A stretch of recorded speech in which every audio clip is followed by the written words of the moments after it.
সাদিক লজ্জা পেয়ে মেয়েদের মতো দৌড়ে চলে গেল। শুভ আর ধনিরামও যে ছাদে এসেছে সেটা কেউ খেয়াল করে নাই। এতক্ষণ দাঁড়িয়ে থেকে সব কথাই শুনেছে শুভ আর ধনিরাম। আসলে নিচে এত মানুষ, তাই শুভ ধনিরামকে নিয়ে ছাদে এসেছিল।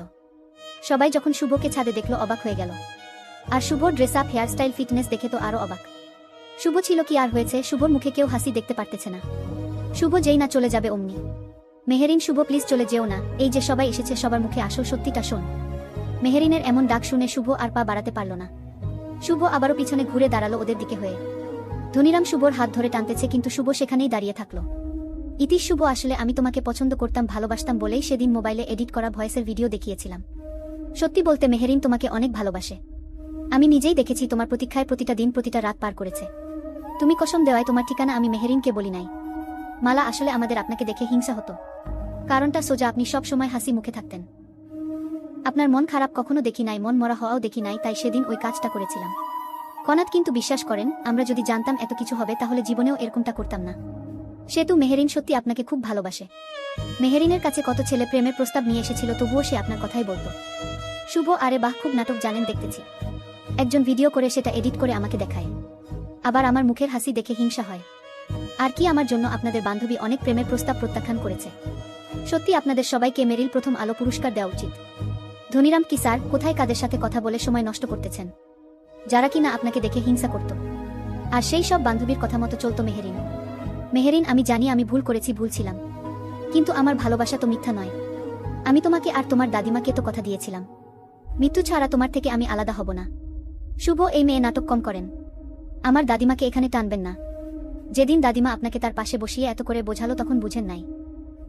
আমার দাদিমা যেদিন মরছে সেদিনই আমার মুখের হাসি চলে গেছে, সেদিনই আমার প্রেম ভালোবাসা মাটির ভিতরে কবর দিয়েছি। মেহেরিন, শুভ প্লিজ এমন করে বলো না। সত্যি তোমাকে ছাড়া থাকতে পারবো না। তখন যদি সত্যি জানতাম বুঝতাম তাহলে এরকম ভুল কোনোদিনও করতাম না আমি। সেতু, শুভ আপনি আমাদেরকে শাস্তি দেন, তবুও মেহেরিনকে ভুল বুঝবেন না। কণা, আমরা নিজেরা দেখেছি আপনার জন্য কত চোখের জল মেহেরিন ফেলেছে। ইতিক, মেহেরিন আজও তোমাকে আগের মতোই ভালোবাসে শুভ। তুমি ছাড়া তার মনের ভিতরে দ্বিতীয় কেউ নেই। শুভ, তাই নাই? তাহলে ওই ছেলেটাকে আপনি যেন একটু আগে কি বললেন আপনার বান্ধবী তাকে পছন্দ করে প্রেমে পড়েছে। মালা, ওসব তো মজা করলাম আমরা ওনার সাথে হেসে। শুভ, এই মজা করাই আজকে এরকম পরিস্থিতিতে দাঁড় করিয়েছে। ধনিরাম স্যার, আপনি একজন চৌকস সেনা অফিসার, আর আপনি কাদের সাথে কথা বলতেছেন? চলেন তো স্যার, বিয়ে শেষ হলে আবারও আমাদেরকে ব্যারাকে ফিরতে হবে। আবারও সেই বোম, সন্ত্রাসী, গোলাগুলি। আমাদের জীবন একটা বুলেটের কাছে পড়ে আছে। মেহেরিন, শুভ দয়া করো আমাকে, ক্ষমা করো আমাকে। আর কত কাঁদবো আমি ওই সামান্য ভুলের জন্য। নিজের ভালোবাসার মানুষ সামনে আছে, অথচ তাকে ধরা স্পর্শ করা কিছুই করতে পারতেছি না কেঁদে। ইতিক, দরকার হলে আমরা সবাই তোমার পায়ে ধরে ক্ষমা চাচ্ছি, তবুও মেহেরিনকে আর কাঁদাবে না। জানি আমার একটা মিথ্যা আজকে তোমাদের দুজনকে দুদিকে দাঁড় করিয়েছে। আরও কিছু বলতে যাবে তার আগেই মাহমুদা সেখানে এসে হাজির হলো। মাহমুদা সবাইকে জানালো কাজী এসেছে, বিয়ে পড়ানো শুরু করেছে। বাধ্য হয়ে সবাই এক এক করে নিচে নেমে গেল। শুভ যখন নিচে নামতে যাবে অমনি মাহমুদা শুভর হাত টেনে ধরল। মাহমুদা, আপনি কোথায় যান শুভ? দেখেছেন আকাশের চাঁদটা কত সুন্দর? ইস, রুকাইয়া আপুর মতো যদি আজকে আপনার সাথে আমার বিয়ে হতো, তাহলে আপনার কাঁধে মাথা রেখে আকাশের চাঁদ দেখতাম।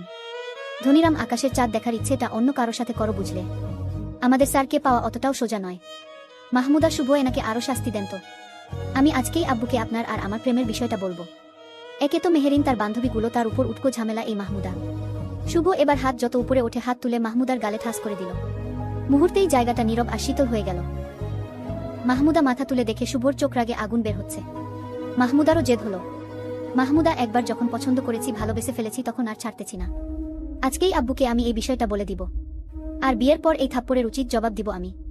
গালে হাত দেখে দাঁত মুখ খিচে কথাগুলো বল মাহমুদা। কিছুক্ষণ শুভর দিকে তাকিয়ে থেকে মাহমুদা দৌড়ে নিচে নেমে গেল। শুভ মনে মনে বলতেছে, বলে দেখো তোমার যে বাপ সে কোনোদিনও রাজি হবে না। ধনিরামও শুভ সহ নিচে নামল। বরকনের বিয়েটা দাঁড়িয়ে থেকে তারা দেখতেছে। মেহেরিনের পাশে সাদিক দাঁড়িয়ে কি যেন বলতেছে, কিন্তু মেহেরিন ঢলঢল চোখে শুভর দিকে তাকিয়ে আছে। বিয়ে হয়ে গেলে সবাই খাওয়া করে বিদায় নিয়ে কনেকে সঙ্গে করে নিয়ে চলে গেল। কনের সঙ্গে গেল মেহেরিন, এটা নাকি তাদের রীতি। এক মুহূর্তের মধ্যে পুরা বাড়ি ফাঁকা হয়ে গেল। বাড়ির সবাই এক জায়গায় বসে থাকলো। নানিক, কি রে নানু ভাই, এরকম দাঁড়িয়ে আছিস কেন? বস। শুভ, না মানে নানু, আমি কালকেই যেতে চাচ্ছি। শামছুল, কালকে তো কনে আনতে যেতে হবে, আগে কনে নিয়ে আসি তারপর যাওয়ার চিন্তা। শফিক, এখন থেকে প্রায় তোমাকে আমাদের বাড়িতে আসতে হবে। এরপর তোমার সাথে আমাদের সম্পর্কটা আরও মজবুত হবে বুঝলে। শুভ তার মামার এরকম কথার কোনো মানে বুঝল না। হঠাৎ তার বড় মামা শফিক এই কথা কেন বলল সেটাই বুঝল না। আশেপাশে মাহমুদাও নেই, একটু দূরে দাঁড়িয়ে মুচকি মুচকি হাসতেছে সে। তার মানে কি মাহমুদা তার আব্বুকে বলে দিয়েছে? নাজমা, শুভ, যাও ফ্রেশ হয়ে এসো, তোমাকে খেতে দেই। তোমার নাকি হাঁসের মাংস পছন্দ? মাহমুদা তোমার জন্য আলাদা করে রান্না করে রেখে দিয়েছে। ধনিরাম স্যার, মাহমুদা দেখি ঘটনা অন্যদিকে নিয়ে গেছে। এবার বুঝিয়ে আপনার বাবার মতো আপনিও এ বাড়ির জামাই হন কানে কানে। নানিক, নানু ভাই দাঁড়িয়ে থাকলে যে তোমার মামি কি বলে শুনো নাই? শুভ, যাচ্ছি নানু। ধনিরাম, চলো ফ্রেশ হই। শুভ ধনিরামকে নিজের ঘরে গেল। মেহেরিনের বান্ধবীগুলো আছে, যায় নাই। রাতে সবাই একসাথে খেলো। মাহমুদা একটু বেশি যত্ন নিতেছে শুভর। পরের দিন সকালবেলা সাদিকের মা মেহেরিনকে তার কাছে ডাকল। রুকাইয়ার শ্বশুর বাড়ি এসেছে থেকে সাদিকের মা মেহেরিনের যত্ন নিতে কোনো কমতি রাখে নাই। মেহেরিন আন্টি, হঠাৎ এভাবে এখানে ডাকলেন যে? সাদিকের মা, তোমার সাথে একটু কথা বলবো বলেই তো ডাকলাম। তামা, পড়াশোনা তো শেষ করেছো, এখন কি আরও পড়তে চাও নাকি? মেহেরিন, সেটা আব্বু আম্মু ভালো জানে, আমি বললে কি আর হবে? সাদিকের মা, শুধু পড়াশোনায় জানো নাকি বাড়ির কাজকর্ম এসবও জানো? না মানে, শুনেছি রুকাইয়া বুমা নাকি খুব ভালো রান্না জানে, বাড়ির কাজ করতে পারে। মেহেরিন, আমরা বাড়িতে যতজন বোন আছি আমাদের দাদি সবাইকে বাড়ির কাজ করা, রান্না করা সব শিখিয়ে দিয়েছে। দাদির কথা মেয়ে যখন জন্ম নিয়েছি তখন এসব কাজ জানতে হবে। শ্বশুর শাশুড়ির সেবা করতে হবে, স্বামীর কথা মতো চলতে হবে। তাই তো আপু সব কিছু শিখে নিয়েছে, সাথে আমরাও। সাদিকের মা, শুনে খুব ভালো লাগলো মা। সত্যি লক্ষ্মী একটা মেয়ে তুমি। কত সুন্দর করে কথা বলো, দেখতেও মাশাল্লাহ। তা মা, তোমার কি রকম ছেলে পছন্দ, কি রকম পরিবার চাও তুমি? না মানে, তুমিও বড় হয়েছো, পড়াশোনা করেছো, নিশ্চয়ই তুমিও বিয়ে করবে। মেহেরিন, সেটা তো আমি বলতে পারবো না। আব্বু আম্মু যা ভালো মনে করে তাই হবে। সাদিকের মা, এই যুগে এমনও মেয়ে আছে এখনো যারা বাবা মায়ের পছন্দের ছেলেকে বিয়ে করতে চায়।